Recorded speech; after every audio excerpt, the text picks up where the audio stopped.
Hey, it's Catherine from CatherinePolar.com here with a video using some Casual Fridays goodness. Now, I was looking for some inspiration for using these sets when it hit me. Shaker card.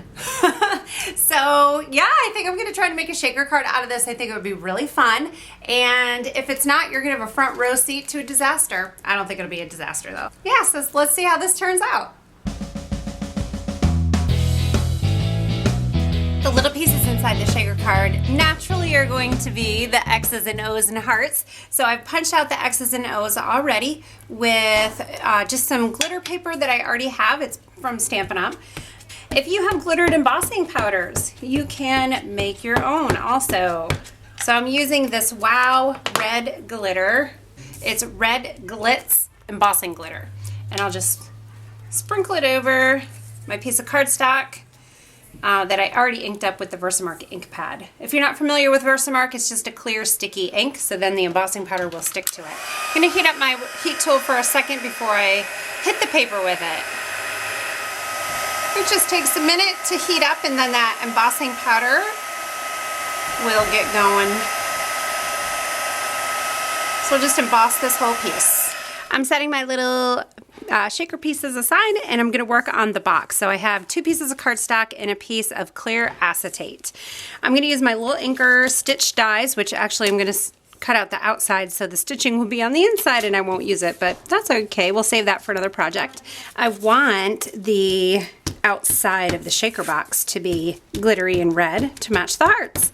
So I'm just going to do around the outside of the edge and then die cut this with my Big Shot. The next step is assembling the shaker box. So I'm just going to add adhesive around the edge of my frame. And I'm going to adhere this to my acetate sheet. I have some 3M mounting tape and I'm going to cut it in half because it's going to be too thick. This is a good way to make your mounting tape roll go further also. So I'm going to take my mounting tape and go all the way around the perimeter of my shaker box.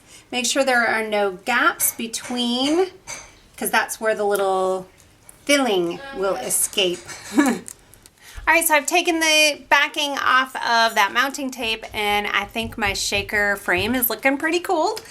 Next step is to do the stamping on the inside of the frame. I'm going to do the tic-tac-toe and then winner takes all. And with my Fiskars stamp press, I'm going to be able to get this lined up pretty well.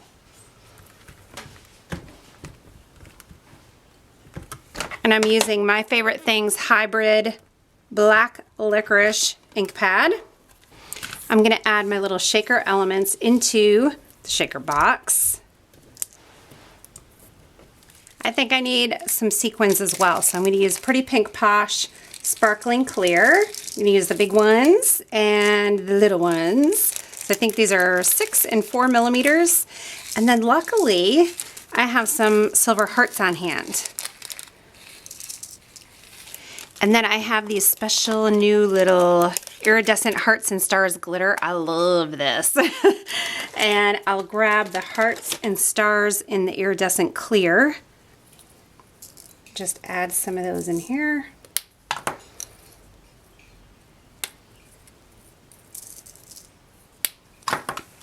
I could probably add a couple pink. Before I put this all together, I think I'm going to add a couple of these little greetings in here. I'm using the My Favorite Things, again, another hybrid ink pad.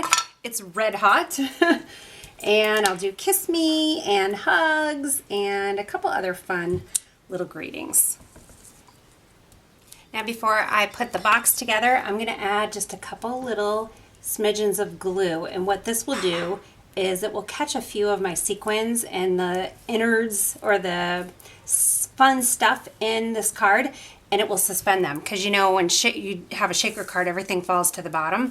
So you can deliberately adhere some pieces in place, or you can just let them fall where they may. This is so fun. I can't really see the winner takes all, but when you shake it, you can. Oh my gosh, this is so much fun. Just a little liquid glue on the back here, and this card is done. I hope you guys enjoyed this process. I really love this card. I think this is going to be for my hubby. I think he'll like it. I hope so. If you liked it, give me a thumbs up and be sure to subscribe to my YouTube channel so you don't miss another thing. Also, hop over to catherinepooler.com so you can get on my newsletter list. You'll get the top 10 things every stamper needs to know, along with exclusive projects in your inbox. I'll see you then. Have a great day.